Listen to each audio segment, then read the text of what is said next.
Hallo en welkom. Vandag gaan ons bietjie dieper delf in iets wat ons almal raak: hoe om gesond te bly.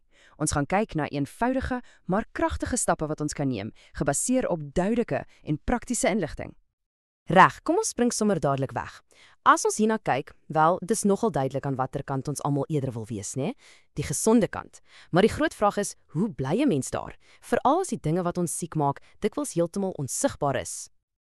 En ja, dit voel regtig partykeer soos 'n daaglikse geveg, 'n stryd teen iets wat jy nie eers kan sien nie. Maar die goeie nuus, ons is allesbehalwe magteloos. Ons gaan nou kyk na die praktiese gereedskap en kennis wat jy nodig het om jou liggaam se verdediging op te skerp en daai stryd te wen. So, om hierdie stryd te wen, moet ons eers ons vyand ken. Kom ons begin deur te kyk na twee van die mees algemene gesondheidsuitdagings wat ons in ons gemeenskappe sien: tuberkulose, of sommer net TB, en diarree. Goed, kom ons begin met TB. Dis 'n baie ernstige siekte, ja, maar hier's die belangrikste ding om dadelik te onthou. Dit kan genees word. Die vangs is net, dit sluip so stadig nader. En dis presies hoekom dit so krities is om die tekens vroeg raak te sien. So, hoe weet jy? Waarna moet jy nou eintlik uitkyk? Dis 'n baie goeie vraag, want jy weet, van die simptome kan maklik lyk soos iets anders, iets minder ernstig. Gelukkig het ons 'n paar baie duidelike leidrade om op te let. Hier is hulle nou, en is baie belangrik om te weet, jy hoef nie al hierdie simptome gelyk te hê nie. Selfs net 1 of 2 kan 'n waarskuwingsteken wees. En daai hoes wat net nie wil weggaan nie, dis gewoonlik die eerste groot rooi vlag. En as dit by behandeling kom, as jy net een woord kan onthou, laat dit hierdie een wees: konsekwensheid. Dis so maklik om te dink, ag, ek voel nou beter en dan die pille te los, maar dis 'n groot fout. Daardie bakterieë is nog nie almal dood nie, en as jy te vroeg ophou, gee jy nie die sterkstes 'n kans om terug te veg.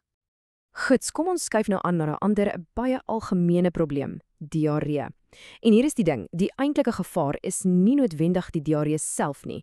Dis wat dit aan jou liggaam doen. Dit tap jou vloeistowwe en dit kan lei tot gevaarlike dehydratasie. Maar die goeie nuus is dat die oplossing regtig eenvoudig is en iets wat jy by die huis kan aan mekaar slaan. Dis hierdie rehydrasiedrankie. Nou, die water vervang natuurlik die vloeistof en die sout, die minerale, maar hier's die slim gedeelte: die suiker. Dit is nie net daar vir energie nie, o nee, dit speel 'n superbelangrike rol om jou liggaam te help om daardie water en sout baie vinniger op te neem. Nogal slim, né? So, tot dusver het ons gekyk na hoe om siektes te behandel as jy dit eers het. Maar wat as ons 'n tree terug kan vat? Wat as ons kan keer dat dit enigstens begin? Dis waar ons nou gaan fokus, op voorvakking. Kom ons kyk na ons beste verdedigingslinies. Eerstens, die lig. Dink daaraan, elke keer as iemand hoes of nies, word klein druppeltjies vol gieme die lig ingestuur. Dis hoe dinge soos 'n gewone verkoue, griep en ja, selfs TB van een persoon na 'n ander spring. Volgende, water. Onbehandelde, vuil water is soos 'n snelweg vir kieme.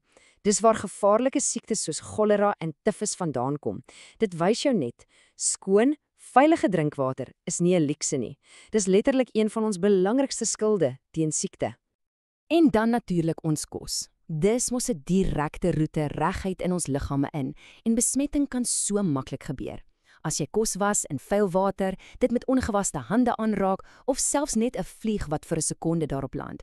Dit alles kom terug na een ding: basiese goeie higiëne. En laastens, moenie hierdie klein ouens onderskat nie, insekte. Hulle is soos klein taksies vir kieme. Muskiete wat malaria dra, vliee wat van vullis na jou kos toe vlieg, hulle speel 'n groot rol in die verspreiding van siektes. So, wat is die slotsom van dit alles? Wel, ons beste verdediging is nie een of ander tawerstafie nie. Dis 'n reeks klein, eenvoudige, aldedaagse gewoontes. Maar as daar net een ding is wat jy van vandag onthou, laat dit hierdie wees: die ongelooflike krag van seep en water. Om jou hande te was is waarskynlik die eenvoudigste, goedkoopste en mees effektiewe wapen wat ons in hierdie hele stryd het. Goed, nou dat ons 'n goeie idee het van hoe kieme werk en hoe ons onsself kan beskerm, kom ons kyk na 'n onderwerp wat 'n bietjie meer kompleks is: MIV en vigs. Want hier gaan dit nie net oor die wetenskap van kieme nie, dit gaan net soveel oor begrip, empatie en ondersteuning. En dis absoluut krities dat ons die verskil verstaan. HIV, dis die virus. Dis die ding wat die liggaam se immuunstelsel, jou persoonlike weermag, aanval. Vigs, aan die ander kant, is nie die virus nie. Dis die toestand wat kan ontwikkel as HIV nie behandel word nie en daardie immuunstelsel so swak geword het dat dit nie meer kan terugveg nie. En dit reg hier bring ons by die hart van die saak. Weet jy, met vandag se medisyne kan mense wat met HIV leef, lang, gesonde, vol lewens hê. Die virus self is hanteerbaar. Die grootste struikelblok is dikwels die stigma en die oordeel van ander mense. Dis hoekom ondersteuning, deernis en omgee soveel belangriker is as enige oordeel. Laastens, kom ons kyk na 'n ander soort gesondheidsuitdaging. Een wat nie deur 'n kiem veroorsaak word nie, maar wat net soveel skade aan die liggaam kan doen. Ons praat van middelmisbruik. Hierdie tabel gee ons 'n baie goeie prentjie. En wat vir my uitstaan, is die spektrum. Dit begin by iets wat die meeste van ons elke dag gebruik, soos kafeïne en koffie, en dit strek al die pad tot by ongelooflik gevaarlike, onwettige dwelms.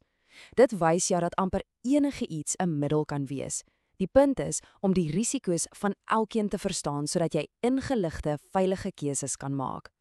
So, ons het vandag oor 'n hele klomp dinge gepraat, van onsigbare kieme tot die keuses wat ons elke dag maak. Maar op die ou end kom dit alles hierop neer. Jou gesondheid is in jou hande. Dit word gebou op die klein, slim besluite wat jy elke liewe dag neem. So die vraag is nie net wat jy vandag geleer het nie, maar watter een gesonde keuse gaan jy vandag vir jouself maak?